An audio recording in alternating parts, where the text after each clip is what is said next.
It's the inevitable, a performance SUV from Hyundai's burgeoning N brand. After nearly 4 years with just one model in Europe, the superb i30N hot hatch, the South Korean brand's feisty performance offshoot has added another 2 almost at once. Just as the i20N hot hatch has gone on sale, a healthy waiting list soon following, we now have this, the Kona N. Not only is it inevitable, though, it's actually kinda welcome. While the small crossover crowd is a largely uninspiring place for a car enthusiast to shop, the stock Kona stood out at launch. Not only for its stark, amphibious front end, but for driving uncommonly tidily for its class. Albert Beeman was snared from BMW's M division not only to make the i30N, and follow-up NS, fun to drive, but to make the rest of the Hyundai and Kia conglomerate's cars handle with a base level of competency. Which is precisely what the Kona did, especially in its wholly convincing electric form. But there's little semblance of saving the world distilled into this, a car that may be the last end product launched with internal combustion as its sole power source. All hints are that N will soon be electric, potentially making this near 300 bhp chonk something of an unexpected send-off. It all looks good on paper.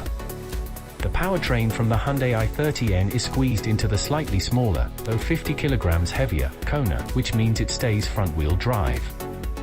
That helps keep weight acceptable at 1.5 tons. A 2.0-litre 4CYL turbo petrol engine provides 276 brake horsepower and 289 pounds-feet, yielding a 0 to 62 miles per hour time of 5.5 seconds and a 149 miles per hour top speed.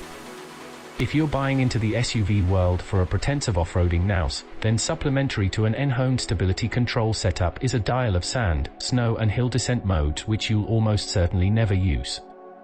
It sits beside the selector of your only gearbox option, an 8-speed twin-clutch paddle shifter with launch control and a multitude of extra modes, all with silly names like N-Grin Shift, to help spice up the fact there's no manual option. Nope. Ignore the tinsel and this is a genuinely great twin-clutch transmission, one that's evidently been developed by car nerds before having its functions named by marketeers. It shifts quickly and smartly and is probably more impressive left to its own devices than when you start tugging at the paddles yourself. Leave things alone and you've a better chance of eking out fuel economy, infamously an N-division weak point thus far. Hyundai claims 194 km of CO2 and 33.2 miles per gallon, expect the latter to fall into the mid-20s the moment you get excitable. The performance SUV may be a modern phenomenon, titular ones like this, especially, but plenty about the Kona is old school.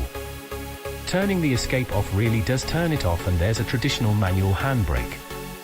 And Hyundai has done a proper engineering job on it rather than just pump up the wheel size and drop the suspension. It actually rides no lower than a regular Kona but boasts additional weld points on its body shell and a limited slip differential as standard.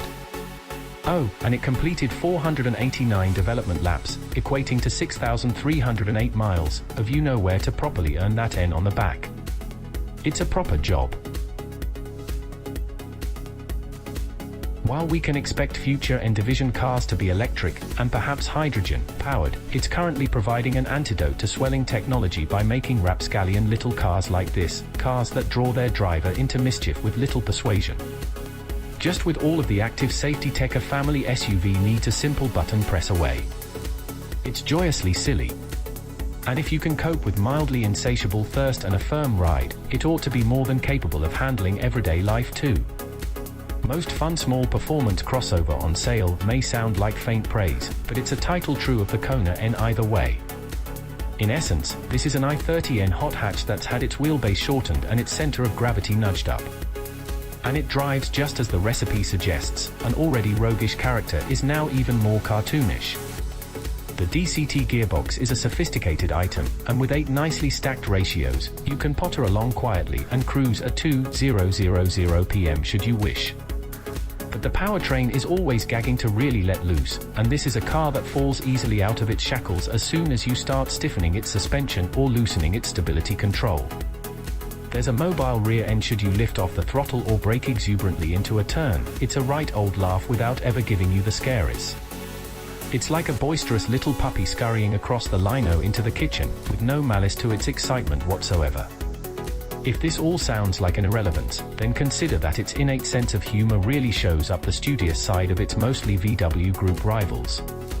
Only a Ford Puma ST feels anything like as daft as this, and it's down by nearly 80 brake horsepower. Correct. This is mercilessly stiff, as has been the N-Division way thus far. The suspension has 3 settings, but normal feels like where the middling Sport ought to be, while Sport Plus is something you'll try once and never revisit, we suspect. There's much customization possible within its numerous driving modes, but it's all relatively intuitive and you can corral 2 favored setups to access with a quick steering wheel button prod, a prod which the Kona NS digital dials actually prompt you to do when the car's forward-facing camera spots a bendy road sign. Told you it was daft. You'll want the limited slip differential in its sportier setting if you're to avoid torque steer. The gearbox has 4 different levels of ferocity. Left in drive in its second most sporty mode, you might never need to pull a single paddle, so good is it at changing down into corners and up out of them. A late, impromptu manual down change is always instant and accompanied with a naughty growl of assertive rev matching, though, and will make you smile almost as much as if you'd done it with a traditional manual box.